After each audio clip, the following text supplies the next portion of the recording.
તો બાપાએ કીધું એવી વસ્તુ છે નસકોરાય કે જે સંભળાતો હોય ને, એટલે જે વગાડતો હોય ને એને ન સંભળાય, પણ બાજુવાળાનો મગજ હલી જાય. બાપા કહે ભણો જુવાનિયા ભણો, તમે નહીં ભણો તો અમારા ઘર કેમ હાલશે? એટલે અને એ ગામડાની વાત તો અલગ જ હતી. એ તો અત્યારે કોઈને ગામડે જવું ગમતું નથી. બાકી કવિની કલમ એવું લખાણું ભાઈ ગામડા કેવા હતા તો કે જે ધૂળ ઢેફા ને પાણા હોય, ભીતે ભીતે છાણા હોય, ટાણા એવા ગાણા હોય, મળવા જેવા માણા હોય, ઉકરડા ને ઓટા હોય, પડકારા હાકોટા હોય, પણ માણા મનના મોટા હોય. માથે દેશી નળિયા હોય, વિઘાયકના ફળિયા હોય, હૈયા એના બળિયા હોય, પણ કાયમ મોજે દરિયા હોય. જ્યાં હામૈયા ફુલેકા હોય, તાલ એવા ઠેકા હોય, મોભને ભલે ડેકા હોય, પણ એ બધાના દિલ ડેકા ડેકા હોય. ગાય ગોબરને ગારો હોય, આંગણ તુલસી ક્યારો હોય, ધર્મના કાંઠે ધારો હોય, જ્યાં ડેડકુને ડચકારા હોય, જ્યાં ખોખારા કમકારા હોય, જ્યાં ભામરડા ભાકારા હોય, પણ એ ગામડા શહેર કરતા હારા હોય. સાહેબ એ ગામડા શહેર કરતા હારા હોય. આ ગામડે અને ગામડેથી આવ્યો હોય એ પાછા ગુજરાતી. જ્યાં જ્યાં વસે ગુજરાતી ત્યાં સદાકાળ ગુજરાતી. અને જ્યાં ગુજરાતી પોગી ગયો ને ત્યાં બધે ભૂકા કાઢી નાખે. એક ગુજરાતી મેજરનું પોસ્ટિંગ આવ્યું ભારત અને પાકિસ્તાનની બોર્ડર વચ્ચે. એટલે ગુજરાતી મેજરે એવું નક્કી કર્યું કે પાકિસ્તાન વાળાનો વાક હોય કે ન હોય, 8 દીમાં એના 8 સૈનિકો આપણે કારણ વગરના મારી નાખવા છે. તો બધાને કહી દીધું આપણે કે આવું કરવાનું છે. બધા કે વાંધો નહીં. રાતે 2 વાગે ગુજરાતી મેજર ઉઠ્યો અને બધા સૈનિકોને કીધું હાલો કે બંદૂકો લઈને કે પાકિસ્તાન બાજુ ગોઠવાઈ જાવ. તો બધા પાકિસ્તાન બાજુ ગોઠવાઈ જાય. ગુજરાતી મેજરે પાકિસ્તાન બાજુ એક બૂમ પાડી કે ઓય કસાબ કોણ છે કસાબ? ત્યાંથી એક આવ્યો કે હું છું બોલો ને. ધાડ નારાને ઉડાડી દીધો, ઉડાડી સુઈ જાય. બીજો દીજો બીજે દી બધા ઉઠ્યા હાલો કે 2 વાગે ગોઠવાઈ જાવ. બધા ગોઠવાઈ ગયા. ગુજરાતી મેજરે બૂમ પાડી કે ઓય નવાબ કોણ છે આમાંથી? નવાબ. તેમાંથી એક કે હું શું બોલો શું કામ છે? ધાડ નારાને ઉડાડી દીધો. આવી રીતે 8 દી આપ્યું, કારણ વગેરેના 8 સૈનિકો મારી નાખ્યા.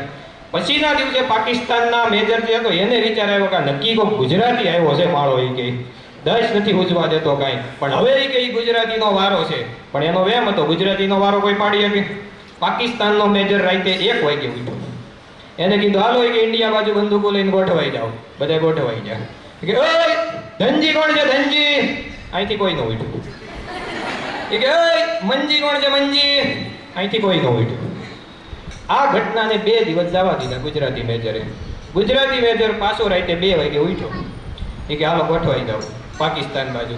પાકિસ્તાન બાજુ જઈને ધૂમ પાડી કે ઓય ધનજી મંજીનું કામ કોને હતું? ઓલો કે મારે. ધાડ નારા ઉડાડી દીધો. આ ગુજરાતી. ખાલી ગુજરાતી નહીં, જે ગ માંથી નામ શરૂ થાય છે એકવાર તમે નજર નાખો.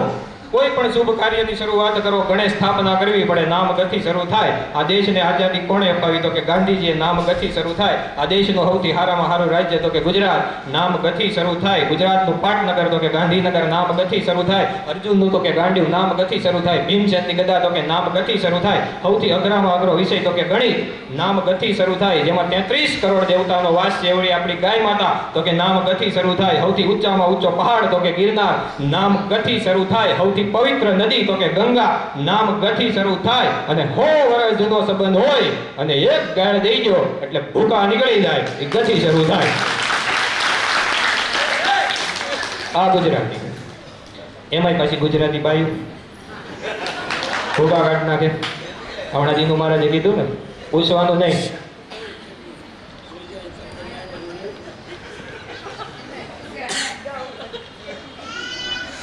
કીધું જ દીધું મહારાજે કોઈ પૂછવાનું નહીં. કેટલી બુદ્ધિશાળી. 500 રૂપિયાનો હાડલો 5 વર્ષ પહેરે પછી એના ગોદડા કરે. એ આપણી જેવા મરદ મૂસાળા પાછા 5 વર્ષ ઓઢે. એમાંથી મૂછના ઠોંગા બહાર નીકળ્યા હોય લાય ભૂંડા લાગે. આપણા લેંઘાના કોઈ દી ગોદડા છે? ઝાપટી આધાય ઝાપટી નાખવાનું. બાયુ બુદ્ધિશાળી છે. એટલે જ દરેક સિટીની અંદર એક બાયપાસ રોડ છે. બાયપાસ રોડ જોયો તમે કે નથી? એવો ક્યાંય દાખલો નથી બાયપાસ રોડ હોય. અરે એ તો બધું મૂકો કે છોકરીને જ્યારે વળાવે ને ત્યારે છોકરીની બેન ગીત ગાતી હોય. ફેશનમાં ફેશનમાં ફેશનમાં હાલવાને દેજો જીજાજી મારી બેનીને કાંઈ ન કહેજો. એ તો 1 ચોટલો વાળે, એ તો 2 ચોટલા વાળે. બોયકટ રાખવાને દેજો, જીજાજી મારી બેનીને કાંઈ ન કહેજો. ઈ તો 8 વાગે ઉઠે, ઈ તો 9 વાગે ઉઠે. નાસ્તાની તૈયારીમાં રહેજો, જીજાજી મારી બેનીને કાંઈ ન કહેજો. આપણે પૌણીને લઈ જવી જોઈએ, સેવા કરવા લઈ જવી જોઈએ, ઈ ખબર ન પડે. એટલે આ બધી હાસ્યની વાત છે. પણ કે આ કથા સત્સંગ એવું થાય, ઘણાને મનમાં એમ થતું હોય કે ભક્તિ તો ઘરે થાય, કથામાં જવાની જરૂર નથી. પણ સ્વામીએ વાતોમાં એવું લખ્યું છે કે હું અને તમે કદાચ હજારો વર્ષો સુધી મૂર્તિ સામું બેઠા રહેવું ને તો કલ્યાણ નહીં થાય, નહીં થાય અને નહીં થાય. કલ્યાણ કરવું હશે ને તો સમજણ જોહે, અને સમજણ ક્યાંથી આવે? કથા, વાર્તા, ઉત્સવ, સમયમાંથી આવે. પુરુષ કરવું છે એ પહેલા મહારાજની ડિગ્રીની વાત કરી દઉં. ગઈકાલે મહારાજની ડિગ્રીની વાત આવી હતી. ગજબ ડિગ્રી છે. એમાંથી અમુક ડિગ્રીમાં એડમિશન લેવું હોય ને તોય જિંદગી નીકળી જાય છે. સૌથી પહેલા તો BA, bachelor of arts, MA, master of arts, MPhil, master of philosopher, DPhil, doctor of philosopher, DLit, doctor of literature અને PhD, ફિલોસોફર ઓફ ડોક્ટરી. આ છેલ્લી જે 3 ડિગ્રી છે, DPhil, DLit અને PhD, એમાંથી એક ડિગ્રી તમારી પાસે હોય ને તો તમારા નામની આગળ ડોક્ટર લાગે. એવી એક નહીં, 3 ડિગ્રી આપણા મહારાજ પાસે છે. એટલે આપણા મહારાજ 1 વાર નહીં, 2 વાર નહીં, 3 વાર ડોક્ટર થયેલા છે. ગણિતની ભાષામાં કહેવી ને તો ડોક્ટરનો ઘન કૃષ્ણ વલ્ભાચાર્ય. હવે આપણે સમયનો અભાવ છે તો હું મારી વાણીને વિરામ આપું છું. છેલ્લે કહી દઉં કે થોડા લાગણી ભર્યા સંબંધોની તરસ છે, બાકી જિંદગી બહુ સરસ છે. થોડા લાગણી ભર્યા સંબંધોની તરસ છે, બાકી જિંદગી બહુ સરસ છે. માણો તો મોજ છે, બાકી અહીંયા ઉપાધિ તો રોજ છે. બોલો અનાદિ શ્રી કૃષ્ણ નારાયણ ભગવાનની જય. ઓલા બધા આપણે હાસ્ય કલાકારોને સાંભળતા હોય ને એ સ્ટેજમાં એને ઘેરે ન હોય હો, એ બીજાના ગામમાં ગયા હોય અને બીજાના ગામમાં જઈને એમ કે મારી ઘરવાળી આમ કહેતી હતી એમ કરી. અને આ આપણો એવો શૂરવીર કહેવાય, પ્રગટનો સિંહ, કે અહીંયા ઘરવાળી બા બે બેઠા તોય કે હવે આનું કેમ ન થાય આપણે એમ વિચારવાનું. હે છતાંય ભગવાનના ભક્તોને કોઈ પણ રીતે રાજી કરવા માટે એ કરે છે. એ કોઈ કલાકાર નથી, એ શિક્ષક છે. પણ છતાં એ કે મારે ભગવાનને ભક્તોને હસાવવા એટલે આનંદ કરે, નકર એ પ્રોગ્રામનો કારીગર છે. એટલે એવી રીતે આપણે હવે ટાઈમનો પૂરેપૂરો અભાવ છે, માટે હવે છેલ્લો બોલ આવે છે 19,000 રૂપિયા કીર્તિબેન અરવિંદભાઈ પીઠડિયા. તો હવે જે કોઈ ભક્તોની ઈચ્છા હોય એ એક જ વાર હું બોલીશ, પછી સીધું 3 વાર કરી દે. એટલે જે ભક્તોની ઈચ્છા હોય એ ઊંચી આંગળી કરી દેજો. કોઈની ઈચ્છા છે ભાઈ એમાં 3 વાર પૂરવામાં ના પડી હોય તો કહેજો કે ભાઈ નહીં કરતા એમાં છે કોઈ ભક્તોની કોઈની ઈચ્છા. આગળ પાછળ કોઈ બોલો એનો કોઈ ન જ હોય. હલો, આજના મહામહોત્સવ અંતર્ગત જે બાલકૃષ્ણ પ્રાગટ્ય મહામહોત્સવ એની આરતીનો ચડાવો 19,000 રૂપિયા કીર્તિબેન અરવિંદભાઈ પીઠડિયા તીર્થવાસી એમના તરફથી આવે છે. હવે મેં બધાને પૂછી લીધું છે, હવે કોઈની ઈચ્છા ન હોય તો આજનો મહામહોત્સવ અરવિંદભાઈ પીઠડિયાનો પરિવાર આરતી કરવા પધારે 3 વાર બધા.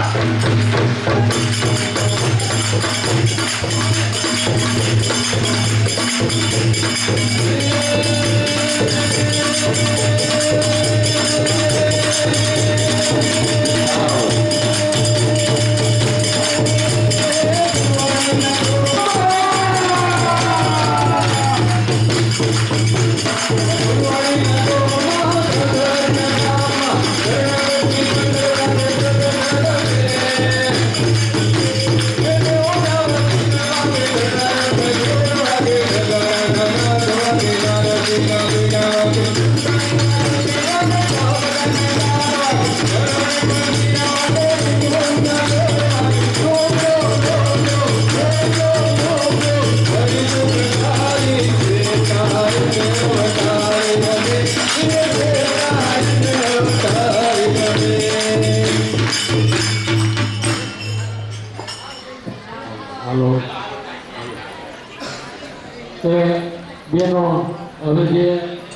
સૌથી પહેલા આરતી થાળી તૈયારી કરો, 2 થાળી આપો, યજમાન પરિવારના ભાઈઓ બધા આવો અને ત્યાં લાલજી મહારાજનું સિંહાસન ગોઠવું છે, હવે એનો ઉપર તો હટાવી લો, લાલજી મહારાજને બિરાજમાન કરજો અને આરતીની ઝડપથી તૈયારી કરાવો, કારણ કે આપણે હજી ભગવાનનો પછી આના ઘનશ્યામભાઈ બધા જલસો મળે છે, કુકાવામાં સૂરજ ઉગ્યો, ખેલે કમરા લક્ષ્મી, પણ 11માં 5 મિનિટની વાર હાઉસ બંધ થાય છે.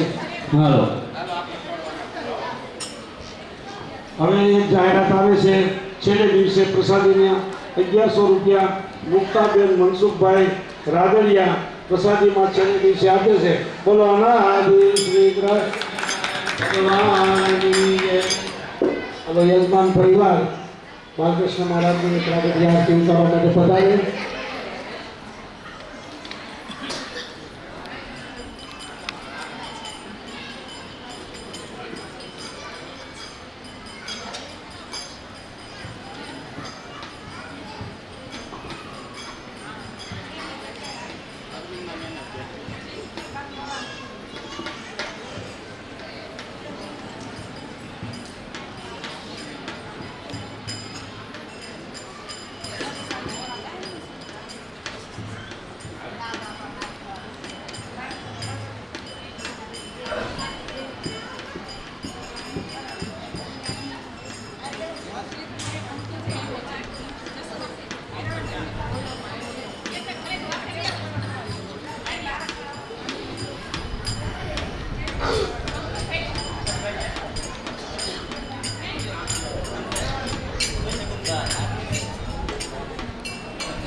સાંભળો ભક્તો, 2100 રૂપિયા પ્રસાદીમાં આવે છે. પ્રભાબેન જયંતિભાઈ વાળદોરિયા એમના તરફથી 2100 રૂપિયા આવે છે. બોલો અનાદિ શ્રી કૃષ્ણ ભગવાનની જય.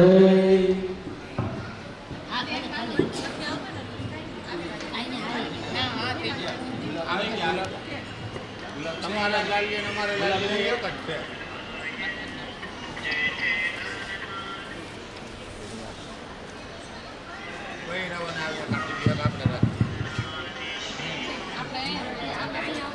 ગીતાબેનને ઉપાડા કરો.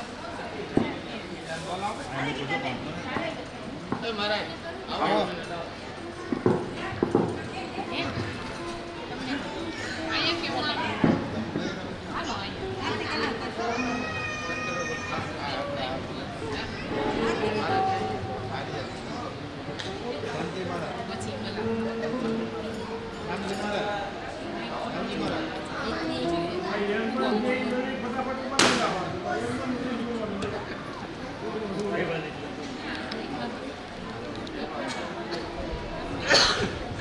હલો, આરતી બોલો.